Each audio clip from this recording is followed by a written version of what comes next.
Hallelujah. Odofo Nyankopon shall be brave and then so adomonti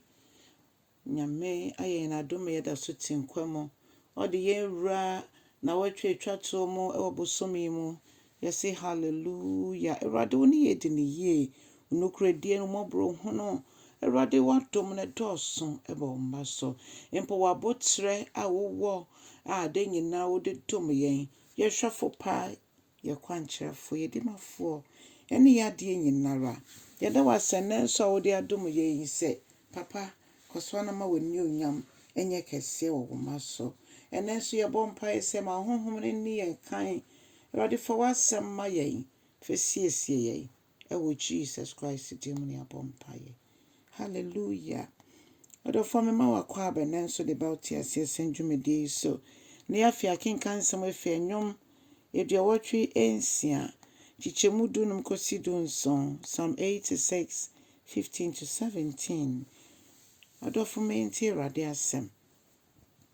Ose Awurade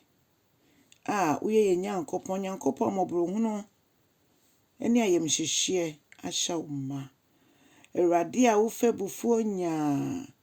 na wado yenso etoso Onyame a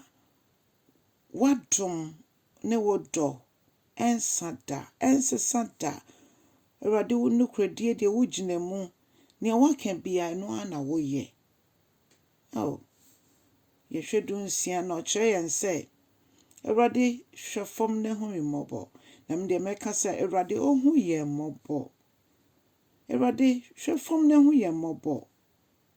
Awurade ma ya hoɔden ma wako ahoɔden ma waba wa ahoɔden na gye Awurade wo ma ene yen Awurade hu ye mmɔbɔ se de oba Jesus ka ye no se omo a wodi omo amane ne de oba kokora mpo enyira ana oba ko po enyira enfininsem ni oyira ye obra wodi omo ma no eye ni a ono o se ne bo so pese o twe ne ho no sefo no timi fa ne so yeso se Awurade hu mamobo se wo manam kwan bi so a Awurade egi ye nkakrankra ka se ye mu a Awurade yi hu edi kire ye ma ye ni mra ye ho so Jesus na Awurade gi ye ma wo ho efise omo wejade amma wo no wonnim omo Awurade wonnim ye wonnim wo ma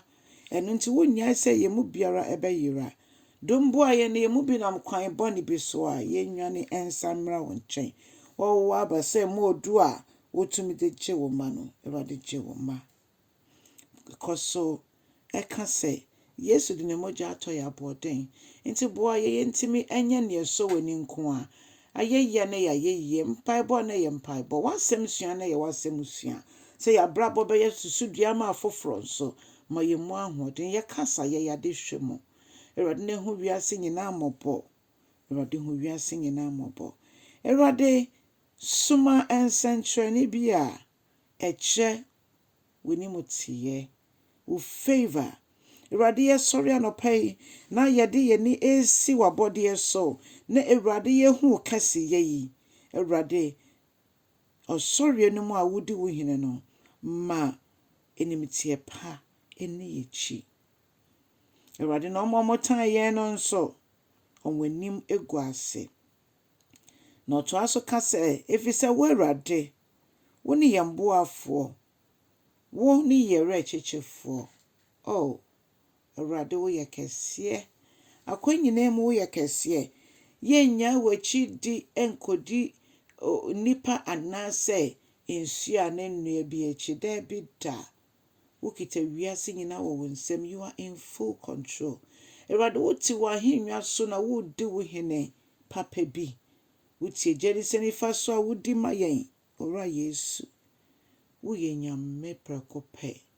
si yetimite wase awie a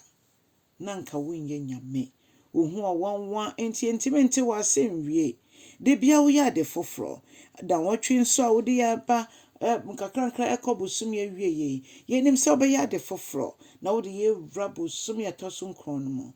Awurade ma wo favor ne wo mechi ye hye mu a ye hu se bebre na wo ne so a Awurade pagya ne so no efiri wo ma beti so ne ye be hye ye hu asori krom be bibia no ye hu se obi biara ni mote eche se Awurade na de so efiri ho ne ye mmofra so odin aware mu nsem ya re edwuma ye so se Awurade pagya sa ne so nyina efiri wo ma beti so ye de ne onyam hye be ma wo din kronkron no e wo Jesus Christ di mo amen.